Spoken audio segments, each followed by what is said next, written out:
In a quiet green valley surrounded by misty hills, a young boy named Leo wandered with wonder in his eyes. He carried a wooden whistle his father had made, and his satchel swung gently at his side. Climbing a rocky hill he'd never dared to before, Leo suddenly stopped. Strange blue smoke rose in soft spirals from just beyond the ridge. Behind the rocks, Leo saw a giant white dragon with glowing blue veins. Its scales shimmered in sunlight, beautiful, but clearly wounded. The dragon growled low, protective. But Leo stepped forward, calm and curious. "Pause ones, are you hurt?" he asked softly. The dragon blinked, its breath forming soft blue mist. Leo gently offered his bottle of water. The dragon sniffed and drank. From that day, Leo returned daily. Offering bread, Firox, as Leo named him, began to trust. Leo sat beside Firox on a soft patch of grass, pulling out a book from his satchel. He began to read aloud, his voice calm and gentle in the breeze. Firox tilted his head, watching the pages with curiosity. He slowly lowered himself beside Leo, listening intently to the story. As the sun warmed the cliffs, Firox stood and stretched his wings for the first time. He crouched, then leapt, but crashed awkwardly with a thud. Leo burst into laughter, not to mock, but with joy. He ran to Firox and rubbed his side, encouraging him to try again. With a determined growl, Firox took off once more. This time, he lifted into the air, wings slicing clean through the wind as Leo clapped and cheered. Firox circled low and landed. He lowered a wing beside Leo, inviting him on. Leo hesitated only a moment before climbing aboard with a bright smile. Together, they soared above the trees. Wind rushed past as Leo held tightly, his laughter echoing over the cliffs and forests below.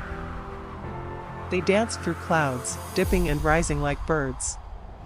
The world looked small beneath them, and Leo felt like nothing could ever go wrong. As the sky turned orange with sunset, they glided back to the cliffs. Firox landed gently, and Leo hopped off with windswept hair and flushed cheeks. Leo waved goodbye and ran down the hill toward the village, turning once to see Firox watching him until he disappeared from view. The next morning, Leo returned, but the cliffs were quiet. His heart sank. He looked around, calling Firox's name with a worried tone. Suddenly, Firox emerged from behind a boulder, letting out a playful growl. Leo jumped back in fright, eyes wide. Realizing it was a joke, Leo let out a relieved laugh.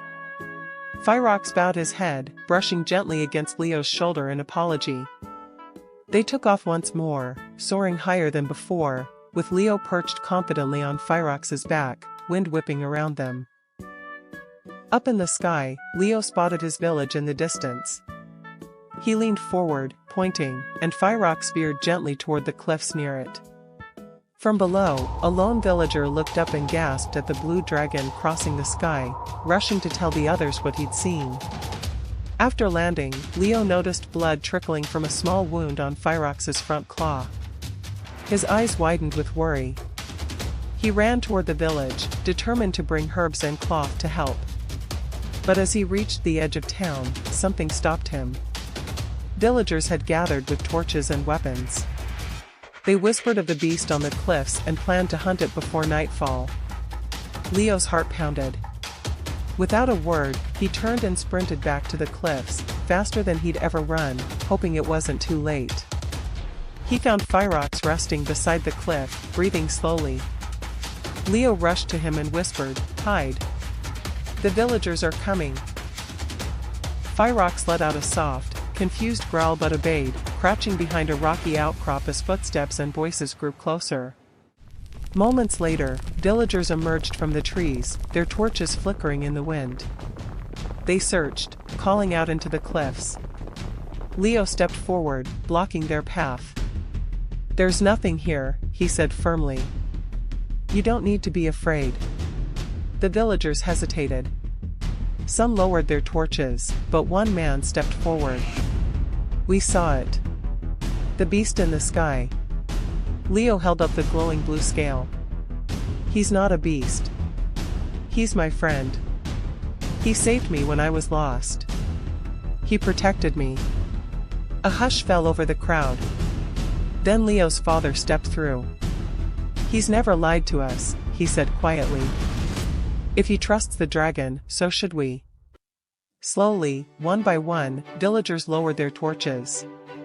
Their anger softened, replaced by uncertainty, and then curiosity. Firox stepped out from behind the rocks, wings folded. He lowered his head in peace, his eyes glowing softly in the torchlight. Leo walked to him and placed a hand on his snout. The villagers gasped, seeing the bond, real and undeniable.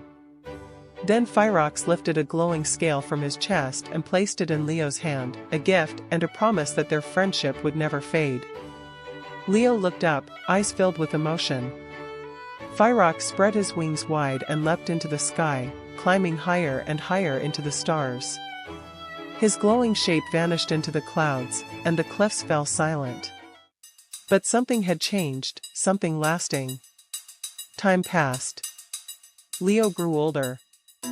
He often returned to the cliffs to sit and remember, holding the scale that never stopped glowing. He told children stories of Firox, the dragon with blue fire and a gentle heart. They listened wide-eyed, dreaming of the skies.